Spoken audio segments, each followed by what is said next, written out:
पुण्यात्मा, आप जी का सौभाग्य है कि आपको इस ज्ञान सुन रहा है, आप कोई किसी भी माध्यम से सुन रहा है, कोई पुस्तक भी पढ़ रहा है, कोई सीडी भी देख रहा है या प्रत्यक्ष आकर यहाँ ज्ञान सुन रहा है। और अरबों खरबों मनुष्य सारा दिन डले ढोरे एक पेट के लिए धक्के खाते फिरते हैं, 100 झूठ बोलते हैं, निरे कोड इकट्ठा कर रहे हैं, अपने पाप कर्मों को फोड़ रहे हैं, जन्म को फोड़ रहे हैं, पाप कर्म ढो रहे हैं। और आप जी को ये ज्ञान हो गया, आपके अंदर कितनी उमंग दी भगवान ने, आप काम भी छोड़ कर आते हो। पुण्यात्माओं, कोई भी कार्य है करने से होता है। जैसे हम बच्चों को पढ़ाते हैं, 12, 13, 14 वर्ष जितना भी वो शिक्षा ग्रहण करना चाहता है, उसको हम कति फ्री छोड़ देते हैं और अन्य परिवार से अधिक उसके खाने की, ड्रेस की अधिक ख्यास रखते हैं, ध्यान देते हैं। और 12, 13, 16 और फिर ट्रेनिंग करे तो 20 वर्ष तक, 25 वर्ष तक उस बच्चे से हम कोई कार्य नहीं लेते और पैसा भी बाढ़ की तरह फूकते हैं। किस उद्देश्य से कि बच्चा बड़ा होकर के अपने पैरों पर खड़ा हो जाएगा। 25-20 वर्ष के बाद वो लड़का या लड़की 2 रोटी के ब्योंत उसका होगा। अब हम क्या करते हैं, ज्यादा अच्छी शिक्षा, इंजीनियर, डॉक्टर या कोई IAS IPS बना देते हैं। किस उद्देश्य से कि ये घने धन इकट्ठा करेंगे, बड़ी कोठी बनाएंगे, टी टी करते कार मचा लेंगे। ये उसका दुश्मन होगा आखिर में, क्योंकि उसमें मान बढ़ाई आ जाएगी, माया की हवस बढ़ती चली जाएगी और होगा वही जो उसके भाग्य में है, पहले पूर्व निर्धारित है, वही बच्चे इन पोस्ट को प्राप्त होते हैं। ना तो सभी इसी उद्देश्य से पढ़ते और पढ़ाते हैं। तो हम परमात्मा के विधान को भूल गए, अपनी जीव संज्ञा सोच से हम नरे निकम्मे हो गए, हम अपने हिसाब से पापी हो गए, माया पुजारी हो गए, आपस में द्वेष हो गया, चतुर हो गए। तो इस सारे दोष को समाप्त करने के लिए हमने परमेश्वर कबीर जी के इस अध्यात्म ज्ञान की अति आवश्यकता है। इस अध्यात्म ज्ञान के सुनने के बाद फिर परमात्मा की तरफ रुचि भी बढ़ेगी और शांति भी होगी।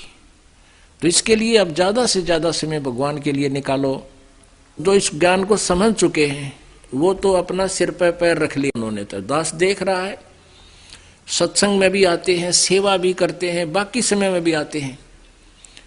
और फिर यदि वो नियम में रह रहे हैं तो देखना उनकी क्या मौज करेगा परमात्मा, यहां भी सुख देगा।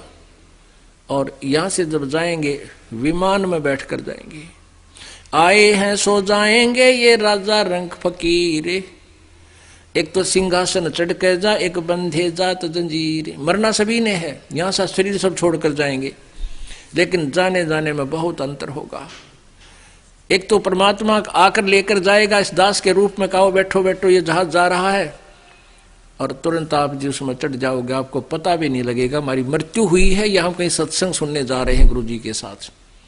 और जो भक्ति नहीं करते उनके अंत समय में ऐसी ब्रैन माटी होगी, टट्टी पेशाब निकल जाएगा। आप देख लेना कभी ऐसा कोई व्यक्ति मृत्यु होता, चाहे कोई किसी भी बड़ी पोस्ट पर हो, उसका देखना कितना बड़ा धनी हो, जिसके पास ये सत भक्ति नहीं है उसकी मृत्यु देखना। इसको नहाते किस लिए है, इसलिए स्नान कराते हैं, उसका बुरा हाल होया पावर टट्टी माए निकटी कपड़िया के वहां है, लाड़ पड़ जाए तो फिर उसको नुहावा, फिर नुहावा जब वो कति फूकण की तैयारी हो ली। कहने का भाव यह है कि जो वो तो क्यों डरते हैं, क्योंकि यम के दूत इतनी भयंकर आकृति दिखाते हैं उसको शरीर छुड़वाने के लिए, ना फिर सीधे बाले ठोकर अंदर से वो भयभीत होकर के उस टट्टी पेशाब निकल जाता है। जब वो डरता हुआ उस शरीर को छोड़कर भागने की चेष्टा करता है, फिर उसकी बाजू पकड़ लेते हैं सूक्ष्म शरीर में वो यम के दूत। और जो परमात्मा की भक्ति करते हैं उनको परमात्मा विमान में बैठाकर लेकर जाएगा। कहते सतगुरु शरणा आकर फिर धर्मराज डर कैसा, यम के दूत भी निकट नहीं आ सकते। एक भक्त बता रहा था, जी मैं सपने में मर गया, यम के दूत आए मुझे लेकर चले। मैं बोला रखी चले भाई, चल सत्संग में चलाएंगे। मैं उनके साथ हो लिया।